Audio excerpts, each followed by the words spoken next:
Hello, dear students. I am Bhoy sir. I will teach science subject to you.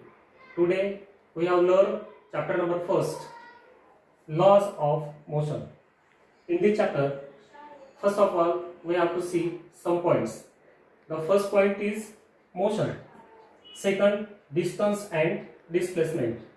Third point, acceleration.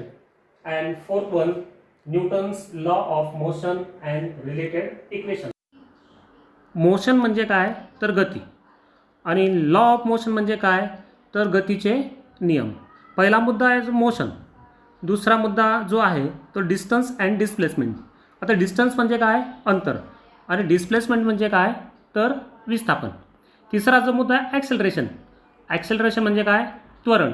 आणि चौथा जो मुद्दा आहे Newton's law of motion and related equation. तर न्यूटनचे गतिविषयक नियम आणि त्यावरील समीकरणे हे आपण अभ्यास करणार आहोत. आता सुरुवातीला आपण पाहणार आहोत की मोशन ऑफ ॲन ऑब्जेक्ट म्हणजे वस्तूची गती.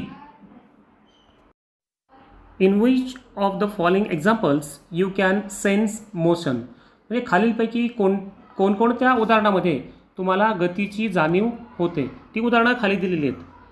First, the flight of birds. Second, a stationary train. Third, leaves flying through air. And fourth, a stone flying on a hall. The flight of a bird. पहिलं उदाहरण म्हणजे काय पक्ष्यांचे उडणे. दुसरं अ stationery train म्हणजे थांबलेली रेल्वेगाडी. आणि तिसरं लीव्स फ्लाईंग थ्रू एअर म्हणजे हवेतून उडणारा पालापाचोळा.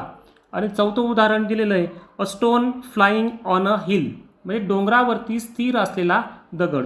तर या चारही उदाहरणामध्ये तुम्हाला कोणत्या उदाहरणात गतीची जाणीव होते. In first and third example we can see the sense of motion. We see the motions of several objects every day. Sometimes we cannot see the motion of an object directly as in the case of breeze. म्हणजे दैनंदिन जीवनात आपण विविध वस्तूंची गती पाहतो. काही वेळा वस्तूंची गती आपण प्रत्यक्ष पाहू शकत नाही, जसे की वाहणारा वारा. Think about it. First, you are travelling in a bus.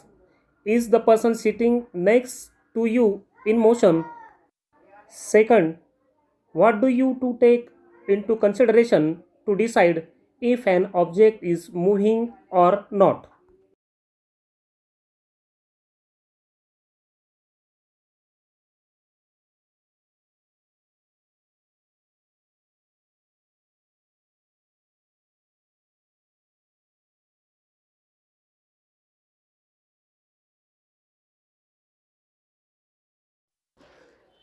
You have learned that motion is a relative concept.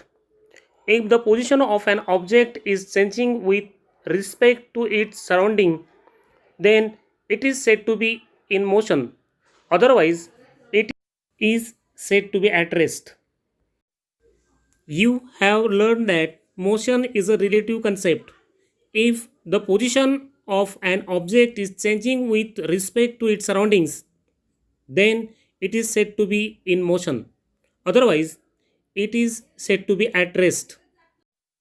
Then next point is displacement and distance. Let's try this. First point, measure the distance between points A and B in different ways as shown in the figure 1.1a. म्हणजे दोऱ्याच्या साह्याने ए पासून बी पर्यंतचे अंतर आकृती 1.1 मध्ये दर्शवल्याप्रमाणे वेगवेगळ्या प्रकारे मोजा. Second, now measure the distance along the dotted line which distance is correct according to you and why. आता पुन्हा ए पासून बी पर्यंतचे अंतर सरळ तुटक रेषेने दर्शवलेल्या मार्गाने मोजा. तुमच्या मते कोणत्या मार्गाने मोजलेले अंतर योग्य आहे आणि का? जर ए पासून बी पर्यंत बाणांच्या साहाय्याने दर्शवलेल्या मार्गाने जर आपण मोजलं तर ते ए आणि बी या दोन बिंदूंमधील अंतर असेल. आणि जर ए आणि बी मधील तुटक रेषेच्या सहाय्याने दर्शवलेले जे अंतर असेल तर ते म्हणजे त्या विस्थापनाचे परिमाण होय. Think about it. A. Sheetal first went to her friend Sangeeta's house on her way to school. See figure 1.1b.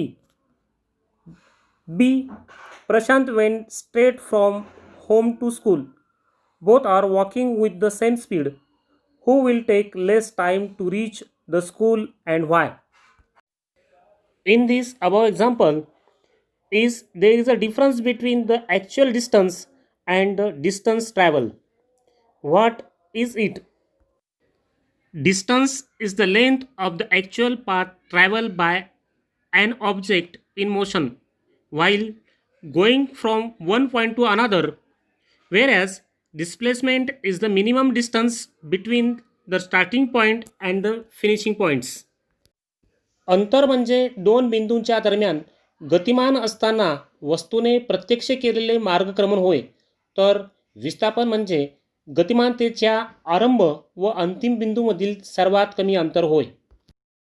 मित्रांनो, आज आपण लॉज ऑफ मोशन या प्रकरणातील मोशन ऑफ एन ऑब्जेक्ट त्याचबरोबर डिस्टन्स अँड डिस्प्लेसमेंट यांची व्याख्या आणि डिस्टन्स आणि डिस्प्लेसमेंट यातील फरक आपण जाणून घेतला.